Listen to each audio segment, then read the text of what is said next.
Welcome everyone to Ein Sof Learning. This week's Torah portion is emor. The word emor literally means to say. To say means a softer tone of conveying a message. Because there's also daber, which means to speak.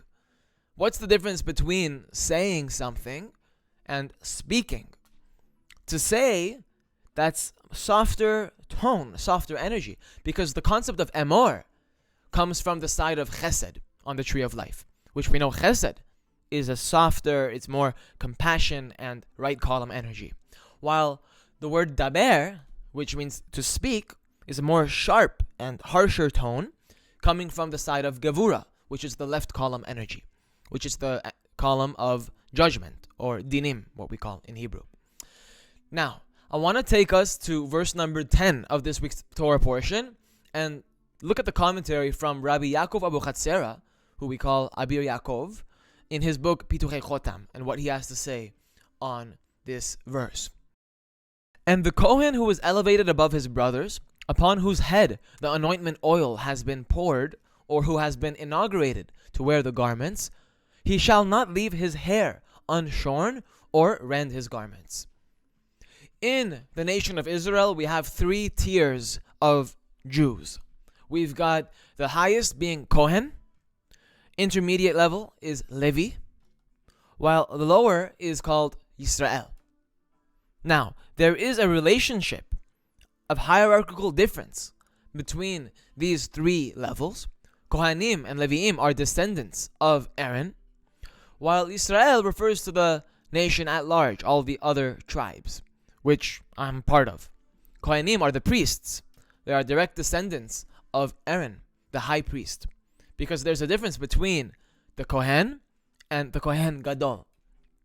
Kohen is a person, any member of the tribe of Aaron, which we know as Levi, while Kohen Gadol is the highest appointed official, meaning the holiest position in the entire nation of Israel, who's responsible for offering the sacrifices in the sanctuary as well as in the Beit HaMikdash, the holy temple in Jerusalem. He has the holiest position in the entire nation of Israel. Now in this verse, it's saying that the Kohen who was elevated above his brothers, implying that it's referring to the Kohen Gadol, the Kohen that is Gadol. Gadol means great or high. He is elevated above his brothers, being the regular Kohanim, upon whose head the anointment oil has been poured. Upon the head of the Kohen Gadol, a special oil is poured over his head. What is this oil really referring to? Or who has been inaugurated to wear the garments. What garments? We know that the Kohen Gadol wears 8 garments, while the regular Kohanim are to wear 4 garments.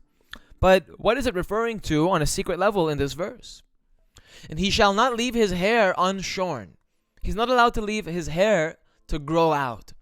The commentaries explain that that means he's not allowed to let it grow for over 30 days as an expression of mourning. But that is something that is typical that we see in Jewish customs, that people tend to let their hair grow out as an expression of mourning whenever a person passes away. Or rend his garments. He's not allowed to rip his clothes as an expression of mourning either. So Rabbi Abu Chatzera comes to comment on this verse. He says, it's possible to hint that through Torah, good deeds, sanctity, and purity, which if we refer to these words in Hebrew, Torah means learning the Torah, ma'asim tovim, good deeds, kedusha, sanctity or holiness, and tahora, purity. Doing these 4 things, a person merits to acquire nefesh, ruach, and neshama. By having these 4 categories properly the way that they are supposed to be in terms of your divine service, again, that means the study of Torah, good deeds, kedusha, and tahora, you're able to actually acquire the 3 levels of the soul called nefesh, ruach, and neshama. The nefesh refers to the base desires within a person. Its domain is in the liver of a person, and it spreads all throughout the bloodstream. The ruach is located primarily in the heart region, while the neshama is located in the front of the brain. So those are the three levels of the soul which are connected to locations on the body. And we need to learn how to receive these three levels of the soul. Because contrary to public opinion, we actually do not have access to the nefesh, ruach, neshama if our vessel, which is the body, is in a state of impurity, what we call tum'ah. So if the body, which is the vessel for these three levels, is impure, it is unable to receive the holiness of the nefesh, ruach, neshama, meaning the soul. The soul actually departs from the vessel of a person upon acquiring a level of impurity. Whenever the vessel acquires a level of impurity, the Shekhinah, which is the divine presence, departs from that person's vessel. So as long as the vessel is pure, the soul will dwell within that body. And therefore the Shekhinah, which is the divine presence, is constantly with that person. In other words, whenever we're in a state of impurity, the Shekhinah departs. The soul departs. But if we're able to somehow find a way, which is what the study of Kabbalah is here to guide a person to sanctify our ratzon, our willpower, our desire should be directed in the direction of holiness. It is at that moment that we have really done the work that we need to do. All we need to do is desire or have the willpower to be holy. And if we can achieve that desire, that level of ratzon for holiness, we have done our part and the rest is in the hands of God. But if we have not done our part to purify and strengthen our desire and our willpower for sanctity, then we have not done our part, and we cannot blame the universe, we cannot blame God for our state, however spiritual or not spiritual it may seem to be, because it is our responsibility to make the first move. In fact, God has already made the first move by creating you. So now it's your turn to make a move and show that you actually want Him in your life. God is a gentleman. He doesn't force His way into your life. He created you, so in a certain sense, we didn't have free will with regards to existing. But we have the free will, and we were given that free will to choose which direction we want to go. Do we want to continue existing? Or would you rather to be cancelled? Those are the two options, life or death. Would you like to continue participating in the creation of God? In which case, cleave to the tree of life. Or, if you want to opt out, no worries. You decide which direction you want to go. Left or right. Life or tree of knowledge, good and bad. Because those are the two realities that God has created. Tree of life, reality, and tree of knowledge, good and bad, reality. Tree of life is whenever we realize and we are able to perceive the fact that everything is from the light force, meaning everything is from the Creator, and therefore everything is inherently good. Even what we perceive as bad, the darkness that we see so clearly, it is an unrevealed blessing. It is a blessing in disguise. It is light that we cannot perceive. What's darkness? It's light that we cannot perceive. In other words, it's concealed. But is it concealed from the Creator? God forbid. It's concealed from our point of view for whatever reason it might be. We're not able to perceive or attain that portion of the reality. And so therefore it's dark to us, because it means that we do not have the ability or the tools to understand it. But God forbid anybody should think that there are two forces at the pinnacle. There's only one force, and that is the light. In fact, it is called the endless light, or Ein Sof. That is the root of everything that exists, from which everything came. And everything is sustained by this light. Therefore, darkness is an illusion. It's a state of consciousness that is false. Now, I don't want to get into a tangent about the light and the darkness, but let's stick on topic. Concerning this, King Solomon, alav shalom, that means may there be peace upon him, said in Ecclesiastes chapter 9 verse 8, "At all times, let begadecha, let your garments be white, and let shemen, oil, not be wanting on your head." What does it mean, begadecha? Your garments. The word garments, as we're seeing in this verse, and is also in the verse of this week's Torah portion, Rabbi Apochatzera says, refers to the nefesh, ruach, and neshama. In other words, a person has three garments, corresponding to mind, speech, and action. Or mind, heart, and body. Those are the three levels of our vessel, which we said before is also corresponding to the Kohen, Levi, Yisrael, the three tiers within Israel. The Kohen is the priest. The Levi is a lower tier, while the Yisrael, which is the general population of Israel, is the third tier. If you take the first letter of these three names, as we've taught in multiple places before, you get the word kli, which means vessel. Kuf lamed yud means a container that is capable of containing the Shekhinah, the divine presence. But those are the three levels of our vessel, Kohen, Levi, Yisrael, mind, heart, and body, that are capable of containing the nefesh, ruach, neshama, as we've explained. Nefesh in the liver, corresponding to Yisrael. Ruach in the heart, corresponding to Levi. Kohen, which is neshama, is in the brain, which is the third and the highest level. We have to work our way from below to above. Sanctify our actions. Sanctify our heart. And only then can we expect to see clean thoughts or good thoughts. So how do we fix the mind? How do we fix our knowledge and our perception of reality? According to Kabbalah, you should do it from below to above. The point is, whatever works for you to clean your mind, because that's the goal. Because that's the neshama. You cannot rectify the mind, which is neshama, until you have gone through the two preliminary stages of nefesh and ruach, corresponding to your body, meaning the way you act, and your heart. So, that's a little bit of details. Anyways, the garments refers to nefesh, ruach, and neshama. These are the spiritual garments of a person. And similarly, it says in the Zohar, they clothe him with the holy soul. In other words, we are clothed with the soul, with the neshama. Thus, the intention is, when you merit that at all times your garments be white, as from the verse of King Solomon, which are the nefesh, ruach, and neshama, that you guard them properly, you should know that shemen, which is oil, which is the Shekhinah, shall not be lacking from your head. The Shekhinah will shine upon you, and it rests upon your head. According to the Zohar, the Shekhinah rests upon a person's head. That's why we wear a kippah on our head, to symbolize a form of or choser. For those of you who know what returning light means, it's whenever the Shekhinah wants to give you light and you send it back as a form of restriction, self-control, that you're able to say no to what you want the most, which is the light of Hashem.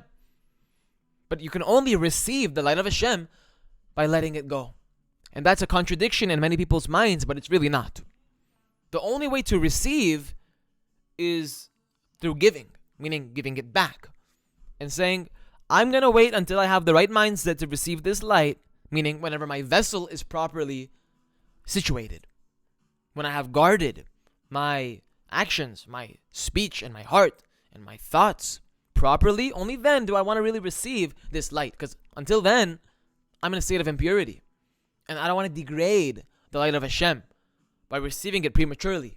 And therefore I will send it back until I am ready, until I am prepared to handle this power, what we call or Ein Sof, the light of Hashem. One who merits this, meaning to safeguard their nefesh, ruach, and neshama, and they thus have the Shekhinah dwelling on their head, they must keep themselves in a state of sanctity properly. You have to preserve the sanctity of the vessel, being thought, speech, /heart, and actions. And the reason that you need to preserve your sanctity is because everybody has a Yetzer Hara. And the Yetzer Hara in this case is extremely envious and jealous of you, that you have such power and Kedusha within you. It wants that light. It wants to receive and take all that light as a captive because it increases its vitality by kind of kidnapping the light of Hashem into its own grip. It kidnaps it. That's why we call them captives. The light, the soul, is held captive by the Yetzer Hara until such a time when we manage to sanctify our vessel properly to cause them to come out from exile. So whenever a person causes a breach within their own sanctity, within their vessel, causing the neshama and the ruach to depart, they are left in a state of darkness. They still have the nefesh, but not the nefesh elokit, nefesh bahamit, which is the animal soul, which means that he's allowed to survive. That's the basic kindness that God gives us even when we sin. As we're sinning, if we sin, we are being provided the oxygen to breathe in order to be able to carry out that act. That is how far the kindness of God extends, even to those who absolutely do not deserve it.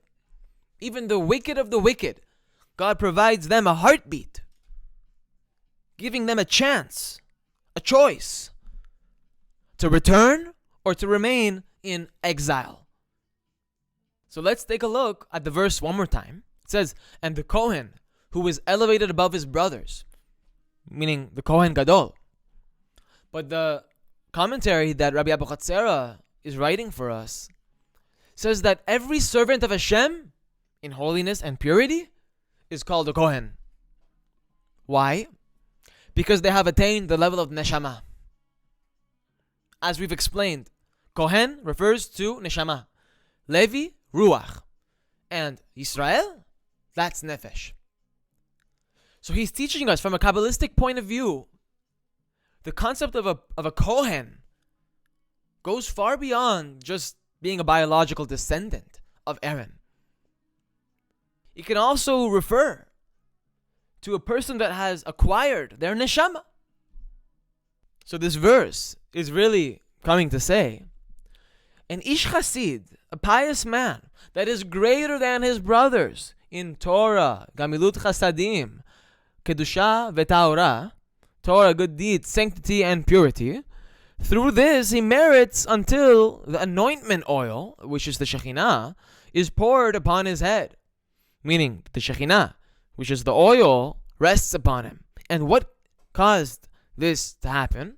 How did he get to this level that he's able to have the Shekhinah rest on his head? Meaning the Nefesh, Ruach, and Neshama. Because he fills his hands with good deeds.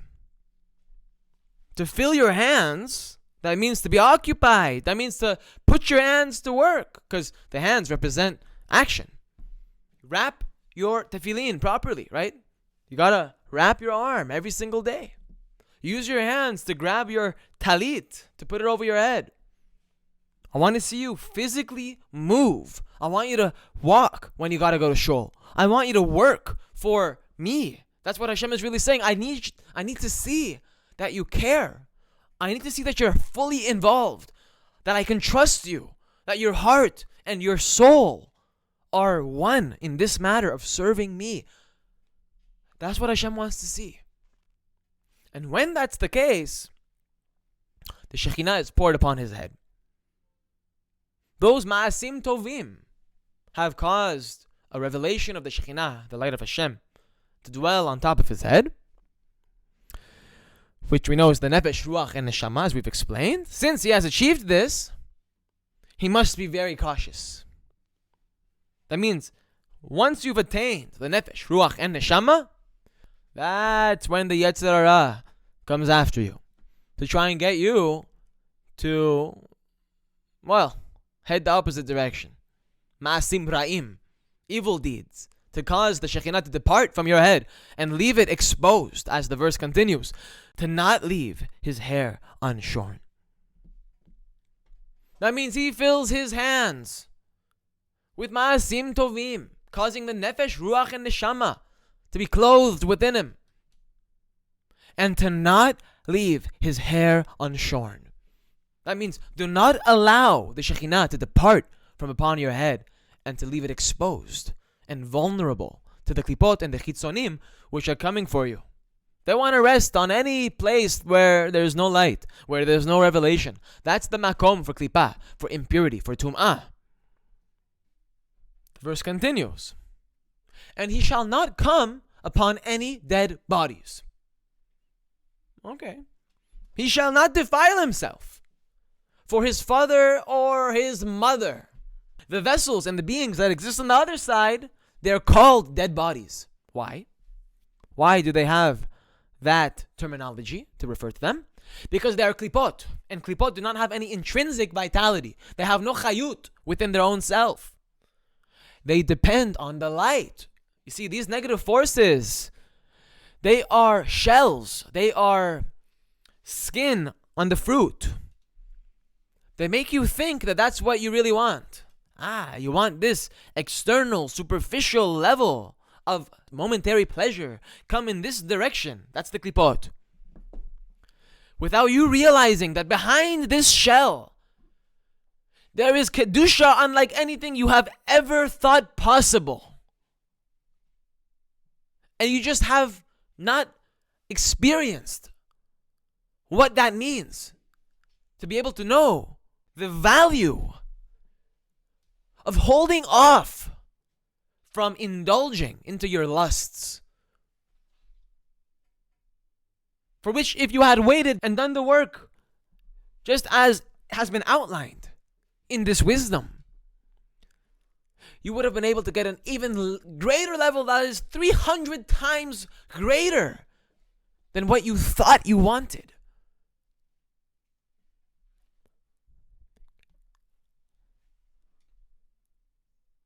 That's the klipot. That's what they do. Because of this, they are called metim. They are called dead.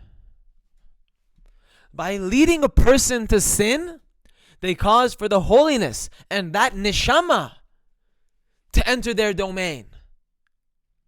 But a person who merits the nefesh, ruach, and neshama,